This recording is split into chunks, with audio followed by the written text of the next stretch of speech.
Reka nongere mbahaye ikaze rero, mbahaye ikaze, karibu mbahaye ikaze kuri Rwanda Jeremy Muhirwa, ikaze muri Isanga Nanone. Mu gihe rero isi yose irangamiye ibyabaye kuri Maduro wa Venezuela, inkuru itari nziza yageze ku bantu yuko mu ijoro ryakeye ejo Ibrahim Traoré wa Burkina Faso nawe bashatse kumuhirika ku butegetsi, bashatse kumwivugana. Byagenze gute? Reka turebe ko byari byifashe. Abantu benshi rero uzi kurya munsi biriye bavuga ibya Maduro ko Amerika yamujyanye, yamushimuse, ariko ababisha bitwikira ijoro bashakana no gutera Traoré iwe kugira ngo bamwivugane, noneho bakore impinduka y'ubutegetsi nkuko bishaka abo ngabo batifuza yuko Afrika itera imbere. Mu gihe rero isi yose yarengamiye ibya Maduro uko yashimuswe, ibintu bitari byiza ahubwo byari biri kuba muri Burkina Faso. Byagenze gute rero?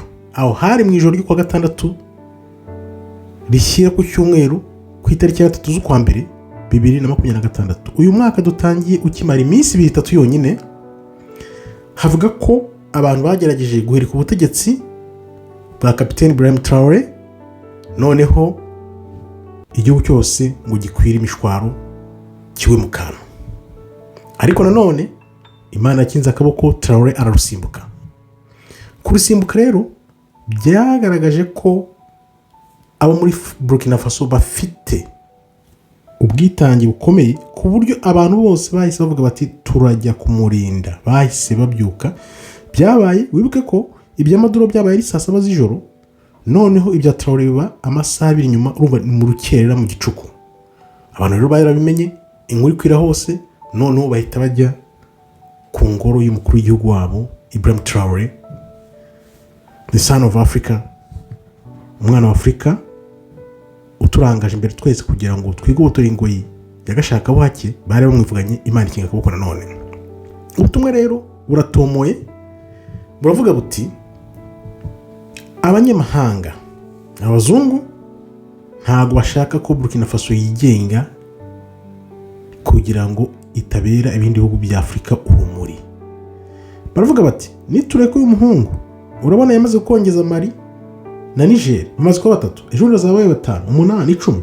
Abafaransa bazahati baba. Wibuke ko muri video yashize nakubwiraga nti utahiwe ni Traoré niwe bari gushaka cyane, niwe bashaka cyane. Kuko mushaka cyane nuko nyine ari we rumuri, niwe kizigenza, niwe twese tureberaho. Amakuru aturuka muri Burkina Faso aravuga ngo hagati ya saa 7 zo mu rukerera nibwo inkuru yatangiye gukwirakwizwa hirya no hino ko hashobora kuba hari gupangwa kudeta.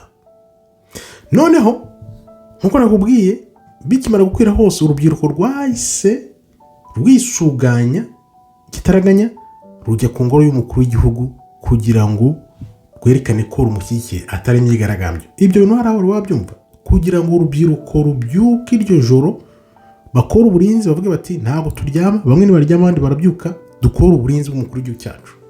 Ijoro ryose kugeza mu rukerera bari aho ngaho bategereje kugira ngo barebe ibiri kuba hafi y'ingoro y'umukuru w'igihugu. Ni ukuvuga ngo rero icyo bari biteguye ni iki? Bari biteguye kurwana n'umuntu wari wese wari kwigaragaza yuko aje gushaka umukuru w'igihugu. Ibyo rero bivuga ko bashyigikiye Traoré cyane, kandi urwo rubyiruko rukaruvuga ruti uyu muntu twamuhawe n'Uwiteka, ntidushobora kumuhara niyo byagenda gute. Muri make rero ni ukuvuga ngo abaturage ba Burkina Faso, urubyiruko, abantu bose bari kumwe nawe. None ugahita wibaza uti ni bande bashatse kumuhirika ku butegetsi? Byagenze gute? Ni bande bafitemo uruhare? Byagenze gute? Urabona ko muri video y'ubushize nari nakubwiye nti mu butaha nzakubwira uko ibintu bihagaze. Iyo ubushize nari nakubwiye uko bampatsibugu bagira ama assets ni ukuvuga ngo bagura abantu bo mu buyobozi, bafata umuntu mu buyobozi bakamugura. Ariko hano biravuga ko uwo Ibrahim Traoré yavanye ku butegetsi wahungiye muri Togo niwe wabigizemo uruhare, niwe wabifashijwemo n'Abafaransa kugira ngo bishyire mu bikorwa, ariko byanze. Amakuru rero ava muri Burkina Faso akomeza avuga ko iyo kudeta yari yateguwe kuba kugira ngo itangire mu saa 5. Urumva barabitegura, bamaze kubitegura babishyira mu bikorwa ariko birapfa biza gupfa ku munota wa nyuma kubera ko uwo nguwo wari perezida wa Burkina Faso Traoré yavanyeho uwo bita Paul Henri Sandaogo Damiba rero uri muri Togo bavuga ko yabikoreye kuyakure ari gukoordinetinga abantu mbese aha amabwiriza abantu kugira ngo babishyire mu bikorwa. Uwaje kugaragara rero bari baraguze bamugira nka set no bita Colonel Yabre ari we wagambanye umukoloneli. Wibuke ko Traoré yajanze avuga ijambo avuga ko ababigizemo uruhare bose bagomba kugenda, urumva no kuzabakanira bakwiye. Uwo mukoloneli rero yahise ahagarikwa n'abandi basirikare benshi cyane yayoboraga bafitanye isano n'uwo Damiba wavanywe ku butegetsi ubwo Traoré yazaga. Noneho bikerekana ko ari igikundi cy'abantu benshi cyane, harimo na benshi bari hanze y'igihugu n'abari mu gihugu, bakaba umugambi bari barawuteguye, barawunonosoye, barawunogeje. Hano bikubwiye iki? Wibuke ko nakubwiye ko Abafaransa bananiwe bashaka Amerika ibafasha. Ni ukuvuga ngo uriya mugambi wa Maduro uba n'uwa Traoré urabona ko wacuriwe ahantu hamwe, nubwo wenda bashobora kuba badahana amakuru bakayahishanya. Urabona Amerika yateguye ibya Maduro n'Abafaransa nabo bategura ibya Traoré. Bivuze iki rero? Bashaka kwica inyoni ebyiri bakoresha ibuye rimwe. Noneho mu gihe akaduruvayo kakiri kuri Maduro bahite birenza Traoré. Ibi rero biragaragaza ko Traoré bagerageje kumuhusha inshuro zigera kuri 18 zose. Urumva kuba bamushakisha kugira ngo bamwivune inshuro zirenga 10 no kuvuga ngo afite runi na Afrika, arashaka gukangura Afrika. Ubundi begeje kugerageza hari muri 2025 mu kwa kane, bari barongeye kugerageza mu kwa 9 2023. Izo nizo kudeta zaburijwemo zikaze zabaye niyejo rero ubwo zimaze kuba 3 izikaze kabisa, bavuga ziba zikaze zateguwe ku buryo n'izindi nazo ziburizwamo ziba zidakaze cyane, ariko baragerageza. Kuki bagerageza rero? Hari uwo baha miliyoni 5 z'idolari, harimo abo babwira ngo bazabagira ba president nyuma n'ibindi byinshi cyane. None ibaze abaturage nko kubibona aho ngaho barimo baribaza ni gute kabisa umuntu yatinyuka kwivugana Traoré ushaka ko igihugu gitera imbere kikamera neza nkuko kimeze, ishusho n'isura ari kubiha kugira ngo dusubize inyuma mu byo twavuyemo. Uzwo bari kuvuga ngo no tuzemera tuhagwe, ariko Traoré wacu ntabwo tuzamuhara. Nuvuga rero dore ubutumwa tuvana muri ibi bintu. Burkina Faso nta rimwe izapfukamira mpatsibihugu. Bishe Thomas Sankara bazi ko ibintu birangiye, ariko yazukiye muri Traoré. Yagarutse muri Traoré. Burya ibyo ukora byose byanze bikunze ni igihe gusa. Niyo mpamvu njya mvuga nti time makes sense with time. Igihe kigaragaza ibintu, urategereza igihe kigaragaza ibintu byanze bikunze. Ibintu ushobora kuba utabyumva ubu ngubu, igihe kigashira kikaba kirekire, ariko nyuma bikarangira ukuri kugeze hanze. Ni ukuvuga rero yaba perezida wa Burkina Faso n'abaturage be berekanye ko bari kumwe bose kandi biyemeje bidasubirwaho ko bazatsinda amatsibihugu byanze bikunze, ko bakarandurwa n'imizi.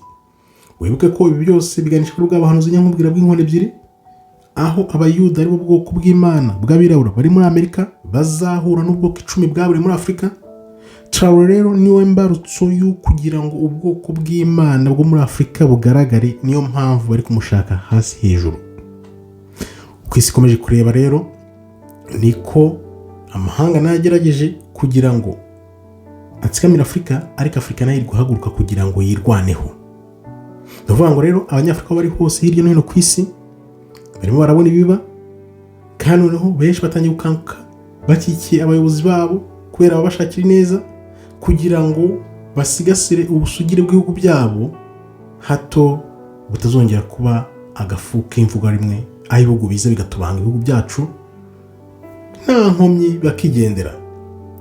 Ntakubaza nti rero uyu munsi wiyemeje kubyuka ngo uvuga uti Africa enough is enough, ubu ngubu natwe dukwiye kujya mu ruhando rw'amahanga nk'uko byamye kera twari dufite ubutware ko bwatuvuyeho nabisobanuye, ariko ubu ngubu igihe kirageze ngo Imana isubize ubutware niba wumva ko ushyigikira Afurika yongera ikigenga ikamera neza, sangiza abantu ubutumwa kandi aho like kugira ngo ubutumwa bugere ku bantu benshi cyane, utubwire icyo utekereza kandi noneho nawe ijwi ryawe ryumvikane, kuko byanze bikunze abantu babyanga babyemera. Ni igihe gito gusa Afurika igiye kubohoka, kandi ntizabohoka ibihugu bya mwamba bitabohotse, abantu batabohotse mu mitwe ngo bivane imiyoza bwonko ry'abazungu babakoreye.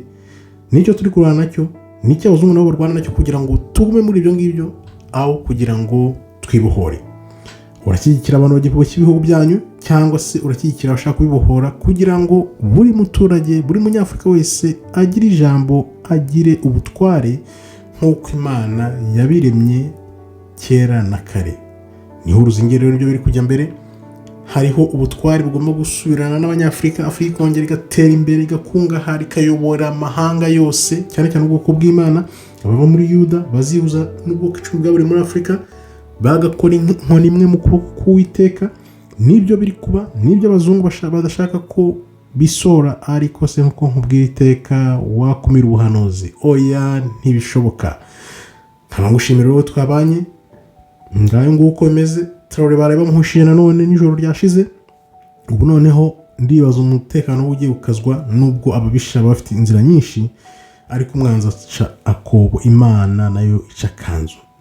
Mbashimiye rero, Imana ikomeze barinde. Shalom shalom, toda haba tov meyo.